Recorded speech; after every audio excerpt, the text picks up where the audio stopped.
میں اپنے فکر کا خلاصہ آج آپ کی خدمت میں پیش کروں گا، وہ میرا اس سلسلہ اجتماعات کے اعتبار سے الوداعی تحفہ ہوگا۔ اب میں آغاز کر رہا ہوں۔ پہلی بات، اس سبب میں 3 باتیں مجھے کہنی ہیں۔ سب سے پہلی بات یہ کہ زندگی کی سب سے بڑی حقیقت موت ہے۔ ہم بلائے رکھتے ہیں، اپنے ذہن سے اسے دور رکھتے ہیں، لیکن واقعہ یہ ہے کہ زندگی کی سب سے بڑی حقیقت موت ہے۔ خدا کے منکر پیدا ہوئے ہیں، لیکن موت کا انکار کرنے والا کوئی پیدا نہیں ہے۔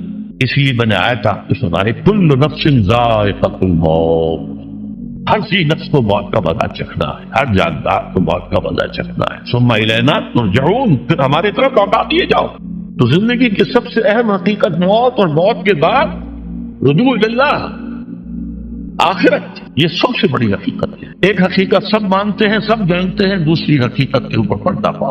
میں نے اس اعتبار سے نوٹ کیا، یہ الفاظ قرآن میں 3 مرتبہ ہے۔ کل نفس ذائقۃ الموت، ہر جاندار کو موت کا مزہ چکھنا ہے۔ انبیاء اس سے مستثنا نہیں رہے، رسول اس سے مستثنا نہیں رہے، اولیاء اللہ مستثنا نہیں رہے۔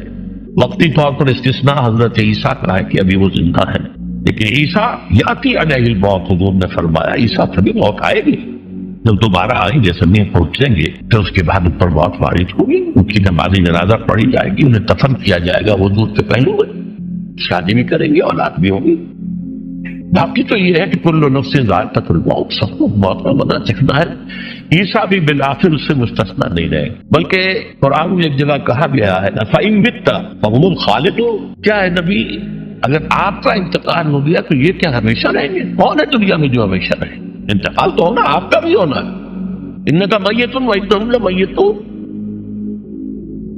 یہ تو مختصر ترین الفاظ تھے۔ اس سے آگے بڑھیے، سورہ انبیاء میں فرمایا کل نفس ذائقۃ الموت وَنَبْلُوكُمْ بِالشَّرِّ وَالْخَيْرِ فِتْنَةً وَإِلَيْنَا تُرْجَعُونَ، ہر جاندار کو موت کا مزہ چکھنا ہے، اور اس سے پہلے پہلے ہم تمہیں آزماتے رہیں گے، خیر کے ذریعے بھی، بھلائی دے کر، صحت دے کر، دولت دے کر، اولاد دے کر، شہرت دے کر، اور برائی کے ذریعے سے بھی، تنگدستی دے کر، بے عزتی دے کر، اہانت دے کر، ذلت دے کر۔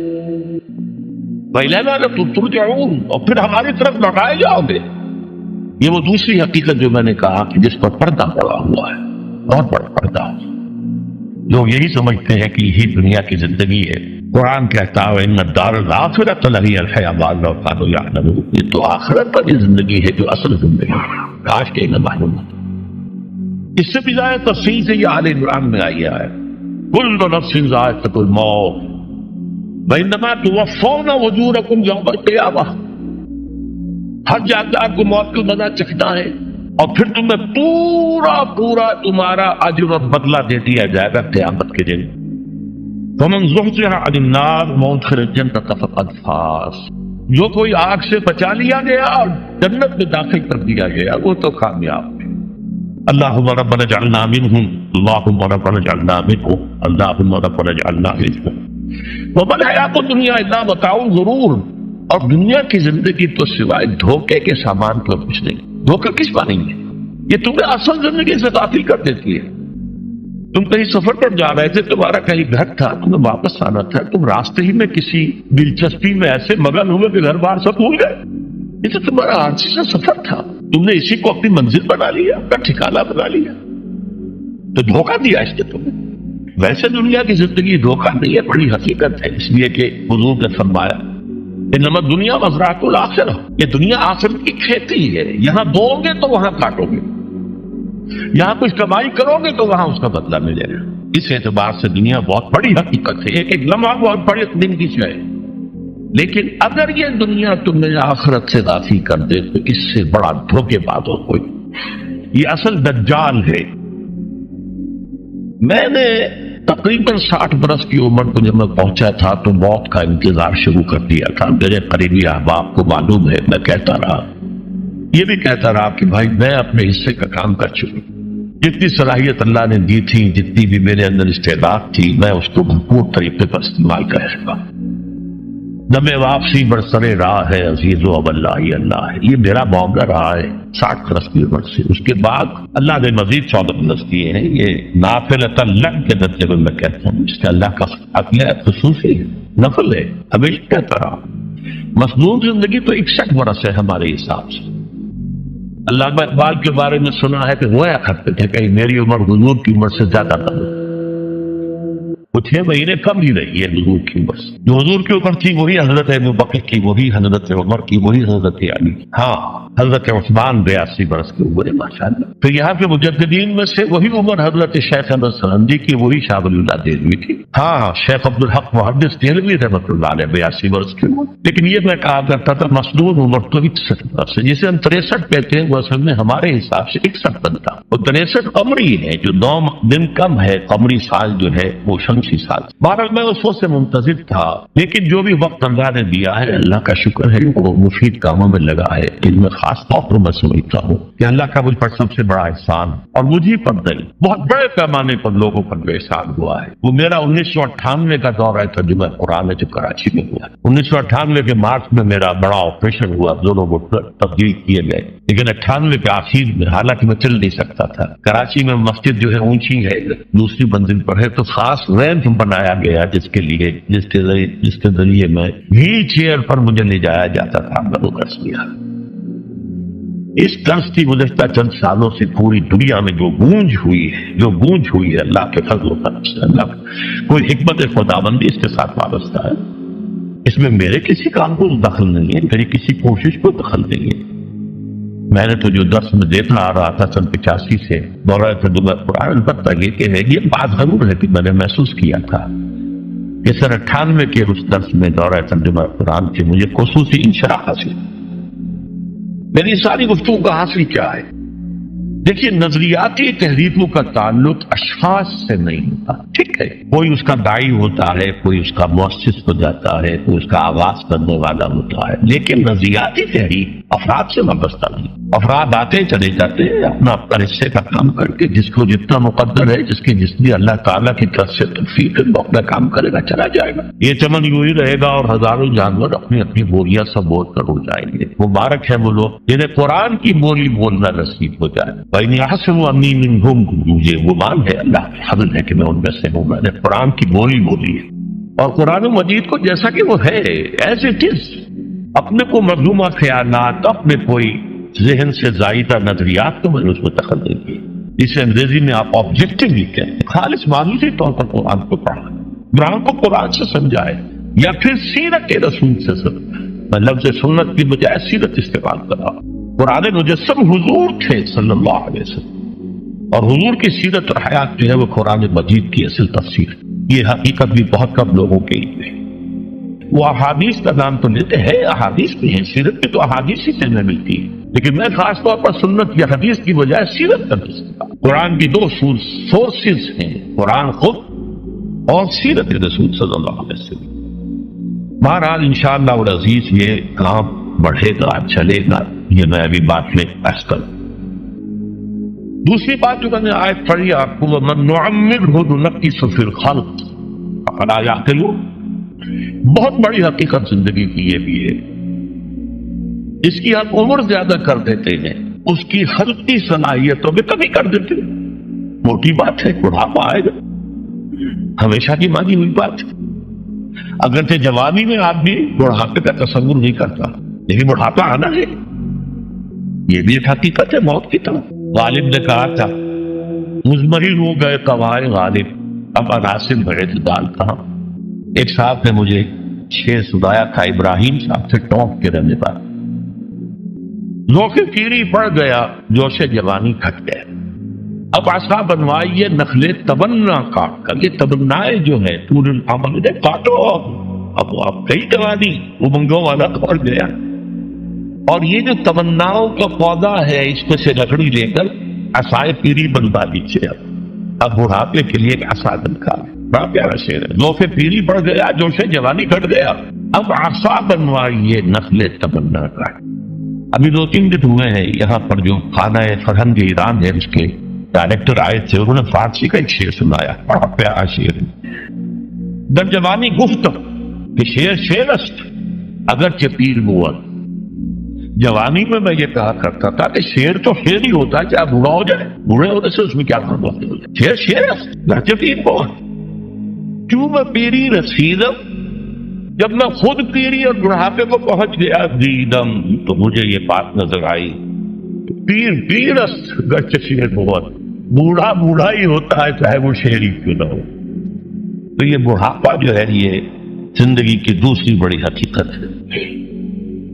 اس کا ایک اثر تو سب کو معلوم ہے، قوائے غالب جو میں نے کہا، بڑھاپے کا عام نتیجہ جسمانی ضعف، سب جانتے ہیں، لیکن مجھ پر اور کچھ اور لوگوں پر بھی خاص طور پر اس کا جو ایک اثر ہوتا ہے، یہ مجھ پر ہوا ہے، وہ یادداشت کی کمزوری، اور یہ میں کئی سال سے محسوس کر رہا ہوں، کئی سال سے محسوس۔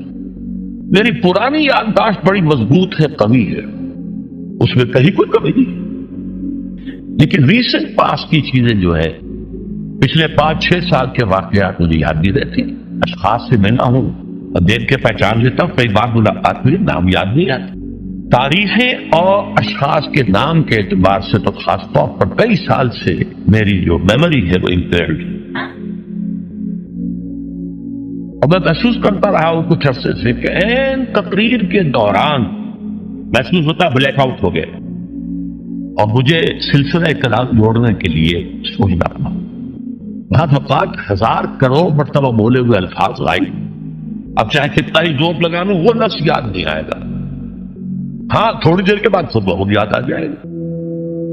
میری اس آپریشن سے چند کچھ عرصے پہلے تک جو میری تقریریں یہاں ہوئی، میں بہت سے لوگوں نے نوٹ کیا، میری تقاریر میں وہ روانی نہیں رہی تھی، وہ جو کراس ریفرنسز آیا کرتے تھے، اس کی بنا پر ایک مولانا عبدالکریم پاریک صاحب تھے ناگپور کے، انڈیا کے، مولانا علی میاں کے، وہ خلفاء میں سے، انہوں نے تفسیر لکھی قرآن، وہ ایک مرتبہ لاہور آئے تھے تو اسے بھی ملاقات ہوئی، میرا درس بھی سنا، پھر یہاں وہ ایک دینی ادارے میں گئے، وہاں میرے خلاف باتیں ہو رہی تھی، تو انہوں نے کہا بھائی اس شخص کی کیا بات کرتے ہو، اس کے سامنے تو معلوم ہوتا ہے کہ قرآن کھلا ہوا ہے، جہاں سے چاہے لے لے، پھول کھلے ہیں گلشن گلشن، لیکن اپنا دامن تو کیا بات کر رہے ہیں۔ عبدالکریم پاریک صاحب کی وہ جو تقاصر تھا وہ صحیح تھا، کراس ریفرنسز کا آنا، القرآن یفسر بعضہ بعضا، اس میں بہت کمی آ گئی۔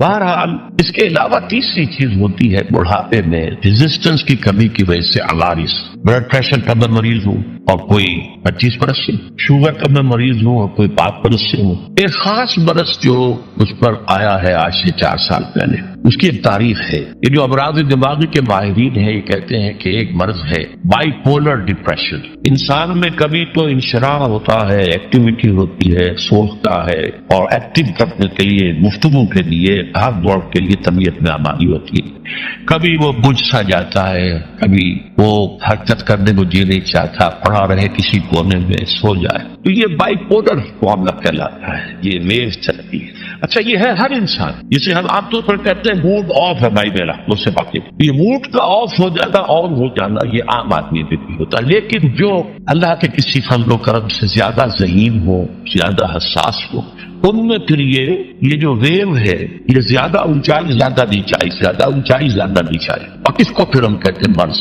By polar. یہ ہمارا خاندانی مرض ہے، والد صاحب کا تھا تو تھا، بڑے بھائی اظہار احمد صاحب کو ہوا، میری بڑی ہمشیرہ کو ہوا۔ عام طور پر اس کی عمر ہوتی ہے اور ہوتی تھی، 3 تجربے مجھے ہیں، والد صاحب کو 13 برس میں نے اٹینڈ کیا ہے اس بیماری، سن 52 سے 65 تک جب کہ ان کا انتقال ہوا۔ یہ عام طور پر شروع ہوتا ہے 50 برس کے لگ بھگ، میری عمر جب 50 برس کے لگ بھگ ہوئی تو مجھے کئی مرتبہ محسوس ہوا کہ میری تقریر کے دوران سوئچ آف ہوتا ہے۔ ایک مرتبہ سن 70 میں میری یادداشت کئی گھنٹوں کے لیے بالکل ضائع، اس کا میں نے تذکرہ کیا ہوا، میری کتاب ہے حساب کم و بیش، جو کیفیت پر گزری تھی، جس کرب کے عالم میں وہ چند گھنٹے پر گزرے تھے، میں انہیں الفاظ میں بیان نہیں کر سکتا، آدمی خراب ہے، نہ ابتدا کی خبر ہے نہ انتہا معلوم، کچھ بھی نہیں۔ میں جب 50 برس کا ہوا اور یہ ایک مرتبہ مجھے جھٹکے لگے مسجد سبن آباد کے اندر، تو میں نے ڈاکٹر رشید چودھری صاحب سے، وہ میرے والد صاحب کی بیماری رہے تھے، میں نے ان سے کہا کہ یہ ڈینجر زون میں داخل ہو گیا، ان کا نہیں آپ کو یہ نہیں ہوگا، اس لیے کہ آپ اللہ کے کتاب کی خدمت کر رہے ہیں۔ تو ان کی یہ بات پارشلی ٹروتھ نکلی کہ 70 برس کی عمر میں مجھ پر یہ 20 برس اللہ تعالیٰ نے مجھے اس میں ایک بونس دے دیا۔ 70 برس میں ظہور ہوا، اس کا ایکسائٹنگ کاز بنا ہے افغانستان میں جو حادثہ ہوا طالبان کے ساتھ، اتنا صدمہ مجھے تھا، ایک دم بیٹھ گیا، ایک دم بیٹھ گیا۔ یہ چیز جو ہے ابھی کنٹینیو کر رہی بائک اونر، اس کے لیے میں دوا بھی لے رہا ہوں۔ البتہ اس معاملے میں میری ایکسائٹمنٹ جو ہے زیادہ اوپر چلے جانا، یہ صرف ایک بات ہوا، اللہ کے فضل و کرم سے زیادہ جو ہے وہ اس برودنگ، اس غور کرتے رہنا، بیٹھے رہنا، لیٹے رہنا، وہ جس کا نقشہ حضور کے بارے میں کھینچا گیا ہے، یا ایھا المدثر یا ایھا المزمل، اے کمبل میں لپٹ کر لیٹنے والے اور اے لحاف میں لپٹ کر لیٹنے والے، قم فانذر قم اللیل الا قلیلا، وہ ایک کیفیت ہوتی ہے۔ اور سورۃ الانشراح اور سورۃ الضحیٰ کی جو تفسیر مولانا پانی پتی رحمۃ اللہ علیہ، ثناء اللہ پانی پتی رحمۃ اللہ علیہ نے لکھی ہے، اس میں اس کا ذکر بڑی تفصیل سے کہ دو صورتیں اسی سے متعلق۔ تصوف کی اصطلاح میں اسے کہتے ہیں قبض اور بسط۔ کبھی قبض ہوتا ہے،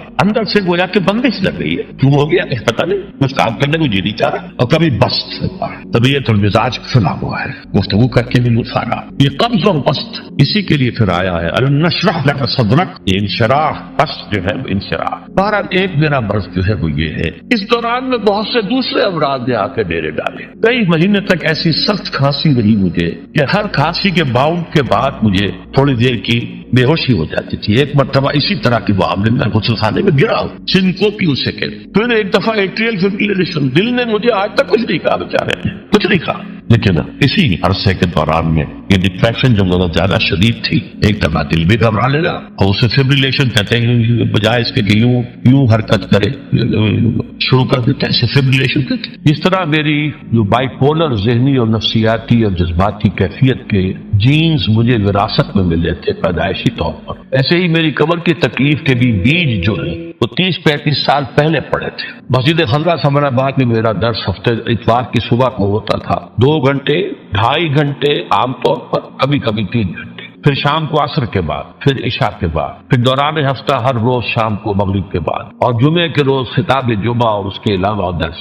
اور یہ سب کے سب میں چوکڑی مار کر یا زمین پر بیٹھ کر یا کسی چوکی پر بیٹھ کر درس دیتا تھا، کمر آگے جھکی رہتی تھی۔ ظاہر بات ہے کہ اس کے کچھ نہ کچھ جو بھی فزیکل اثرات ہیں وہ پیدا ہونے تھے۔ اس زمانے میں مجھ سے مولانا جعفر شاہ پھلواری رحمۃ اللہ علیہ اور شیخ سلطان میں جماعت اسلامی کے امیر رہے تھے، دونوں نے ایک بات کہی تھی کہ انگریزی محاورہ تو یہ ہے کہ کینڈل کو دونوں سائڈز پر برن نہ کرو، don't burn your candle both the sides, لیکن آپ کا معاملہ تو یہ ہے کہ دونوں سائڈز کے علاوہ درمیان میں سے بھی جلا رہے ہیں۔ لیکن ظاہر بات ہے کہ ایک شوق، ایک لگن، ایک دھن، ایک کام کی بنیاد ڈالنا آسان بات نہیں ہوتی۔ میں لگا رہا، ریڑھ کی ہڈی میں درد ہوتا تھا کمر میں، جسے لوگ بیک پین کہتے ہیں، کوئی دوائیاں کھا لی، کوئی پین کلرز کھا لیے، لیکن یہ کہ اس سے خاص طور پر جو کمر کا نچلا حصہ ہے، اس کے جو گہرے ہیں اور ان کے مابین جو انٹرورٹیبرل ڈسک ہوتی ہے، اسپیس ہوتی ہے، وہ نیرو ہوئی اور ڈسک جو ہے ڈیجنریٹ ہونا شروع ہوئے، تکلیف بڑھتی چلی گئی، کام بھی چلتا گیا۔ پہلا ایکیوٹ حملہ مجھ پر ہوا ہے 1985 میں۔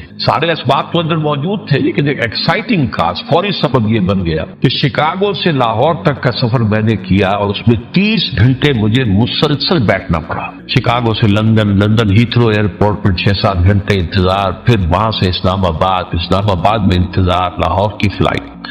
اس سے یہ ہے کہ اس قدر شدید تکلیف ہوئی کہ رکوع میں جانا مشکل، رکوع سے اٹھنا اس سے بھی زیادہ مشکل، جھکنا جو ہے، چلنا بہت مشکل۔ 12 ادویات وغیرہ کھانی اور اس کے ذریعے سے اس میں میں کارٹیسون کا استعمال بھی کرتا رہا اور کام چلتا رہا۔ اچانک میں گیا کراچی کے دورے پر، تو وہاں جو شکل پھر پیدا ہوئی تھی 1985 میں، 4-5 دن جس حالت میں گزرے ہیں، میں اس کا اب بھی تصور کرتا ہوں تو کانپ جاتا ہوں۔ شدید تکلیف، کسی کا چین نہیں۔ اس کا معاملہ خاص طور پر دوہرا اس لیے ہو گیا تھا، میں وہاں مہمان تھا سید سراج الحق صاحب کا، محترم کا۔ اب ظاہر بات ہے میری وجہ سے انہیں جسمانی تکلیف بھی ہو رہی تھی، جس میں مشقت ہو رہی تھی، کوفت ہو رہی تھی۔ بہرحال وہاں سے مجھے لاہور پھر لایا گیا ہے ایک اسٹریچر پر، یہ آئیے کہ 3 سیٹوں کے اوپر اسٹریچر لگا، اس پر میں یہاں آ کر کچھ انویسٹیگیشن کی، کچھ کارٹیسون انجیکشن لگے، تو اس طریقے سے وہ بات کچھ دب گئی۔ مشورہ کیا، ڈاکٹر بشیر صاحب جو سرجن ہوتے تھے، انہوں نے کہا آپریشن آپ نے کرنا ہے، اگرچہ معاملہ تو خراب ہے اور یہ 3 موروں کے درمیان جو ہے معاملہ وہ کافی تشویشناک ہے، آپریشن میں کرائے، ادویات وغیرہ سے، کچھ ایکسرسائز سے کام چلا ہے۔ اس وقت تک ابھی MRI ایجاد نہیں ہوا تھا، CT اسکین ہوتا تھا، وہ کروایا تو معلوم ہوا کہ نمبر 4 اور 5 اور S1 یہ 3 موریں جو ہیں ان کے درمیان کی ڈسک جو ہے وہ تقریباً ڈیجنریٹ ہو چکی ہے۔ بہرحال اس کے بعد بھی اللہ کا فضل ہوا، کام چلتا رہا۔ 91 سے مجھے گھٹنوں کی درد کی تکلیف شروع ہوئی تو میں نے پین کلر زیادہ اسٹرانگ کھانے شروع کیے، اس سے یہ درد بھی دب گیا، معلوم ہوا ہے ہی نہیں، کمر میں کچھ ہے ہی نہیں۔ لیکن آج سے کوئی 3-4 سال پہلے میں نے جب آپریشن تو کرایا تھا، تقریباً 7 سال پہلے